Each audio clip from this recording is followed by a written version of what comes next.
Alright everyone, we have more Chi-Com problems here. Taiwan's foreign minister is saying that based on what Taiwan can gather with regards to Chinese troop movements and what they're doing with their military exercises right now, that they are planning to invade Taiwan. Of course, Taiwan being the sole actual lord of all of China. China is actually West Taiwan. It's run by an illegitimate former terroristic association, variously communistic and socialistic in form. It congeals under Maoism, actually, and the actual elected government fled to Taiwan. And they maintained capitalism, or what little remains of that in the world today, and refused to become communists. The United States, up until the 70s, recognized this. And herein lies the problem. There are several problems with Taiwan professing, hey, the Chinese do intend to eventually attempt to usurp us and destroy us. There are a couple problems. The first is that Taiwan has military entanglements, but not with any nuclear power. Taiwan is not a direct ally of the United States. Indeed, the United States abandoned Taiwan back in the 1970s to recognize Beijing because we wanted to sell them Coca-Cola. And the One China policy was upheld. So the idea is before we said, well, there's one China, and Taipei is its capital. And Taiwan is legitimate China, and the rest is under communism, and that's illegitimate. They forced their elected government out. It was a coup. It was terrorism at times, and so we don't recognize China. And China, by the way, at that time remained largely an economic backwater. They were developing, with help from the Soviets, by the way, who regretted it later, I would point out, historically, developing nukes and the rudiments of industry and modernization. It was still quite impoverished and economically backwards despite the massive population. Now, over time, would they have tended to advance? Probably.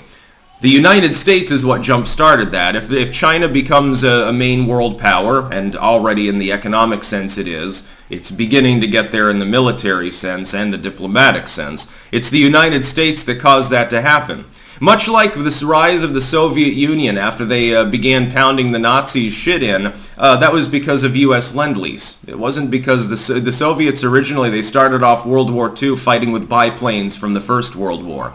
Did you know this? Look up Lend-Lease sometime. Next time a communist tells you that it was Stalin who slaughtered poor Hitler there. No, it wasn't. It was a bunch of U.S. corporatists mainly, who originally also sold shit to the Luftwaffe. The Bush family was involved with that. Remember that George Prescott Bush dude and the business plot? Yeah, they were basically Nazis too. Anyway, Taiwan is expecting war. The United States, through its various policies, post-détente, a la the USSR, it made China more powerful. Then we decided to abandon Taiwan.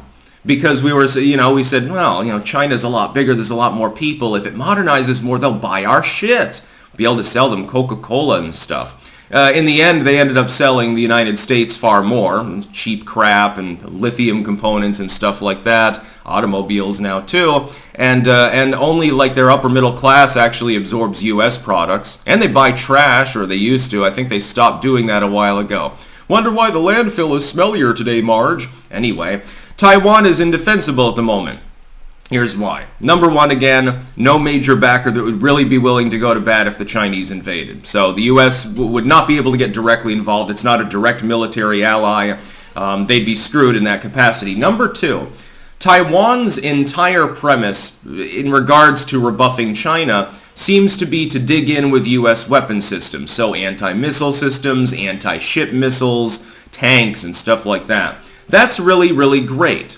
Now, that will do wonders. See, the problem is you're outnumbered about 50 to 1 in regards to manpower. Actually, I think more than that, maybe 100 to 1.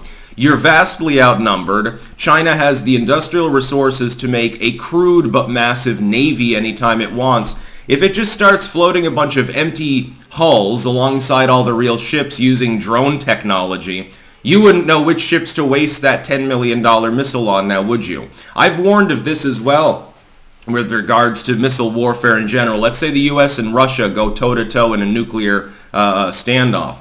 The best thing you could do is launch all of your missiles, not just the nukes, and have them intermixed in the same locations. The enemy is capable of destroying some of those missiles to save its people, not if it has to target 5 or 6 missiles per every location.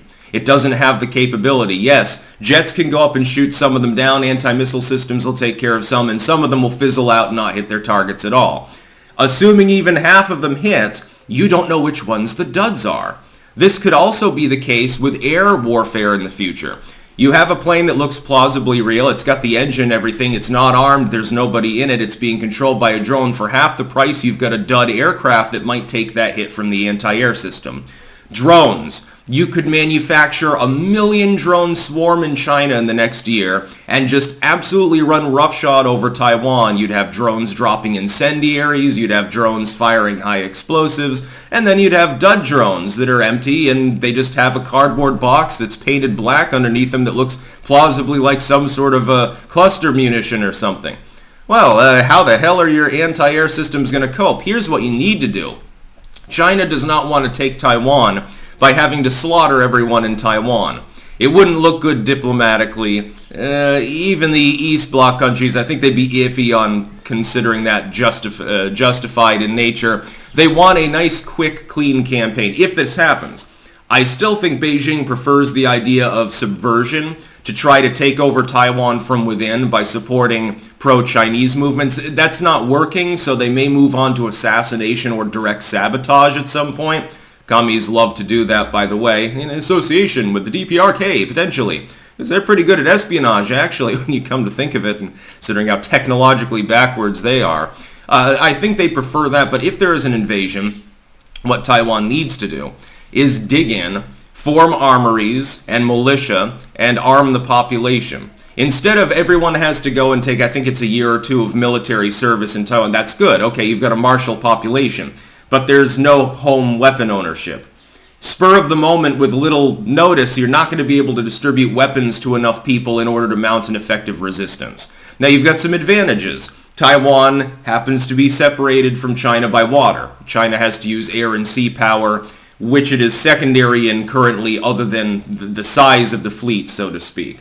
But that won't matter in the end. In a war of attrition, if nothing else is done, and no Western country can strike an alliance once Taiwan's already under invasion. The second that the Chinese land on some outer island, rocky coast, it's only exposed at low tide. The second that happens, it becomes impossible for anyone to give further help, other than maybe airlifting people out of Taiwan who don't want to be under communism. What we should do in the United States is go back to recognizing Taiwan either as a sovereign separate state, which they don't actually like, or as Taipei being the capital of all of China. The time has come to cut the cord with China anyway because our long-term strategy there economically has completely failed. Yeah, they took the Coca-Cola money and they got big and powerful, but they never got rid of the authoritarianism or the imperialism. And by the way, to all the East Bloc tankies, yes, China is fundamentally an imperialistic state. Again, Tibet does actually exist. You can say, well, Tibet was backwards and savage until the Chinese came in. Interesting how you don't apply the exact same logic to much older examples of European colonialism. It's very, other than with the Belgians, of course. There's a reason there's no development index in the Congo. Anyway, we should arm the Taiwanese population and go back to recognizing Taipei in some form. If that involves a military alliance, so be it. By the way, alliances of that kind actually stave off war. They don't cause war. China's not going to invade any country that's a direct ally of the United States any more than the Russians would. Why do you think they're in Ukraine? But they haven't gone into the Baltics. Ukraine was never an ally of any of those Western nations. That's why they're there. They could do it with impunity, and once they invaded, they couldn't get admitted to NATO. The United States can't directly involve itself. All it can do is spend hundreds of billions of dollars in a war of attrition that they appear to be losing, assuming that the Pentagon links are true. It looks like the external bravado is not reflected by actual internal reality. Who'd have thunk that could ever possibly happen? That's about all. Peace out.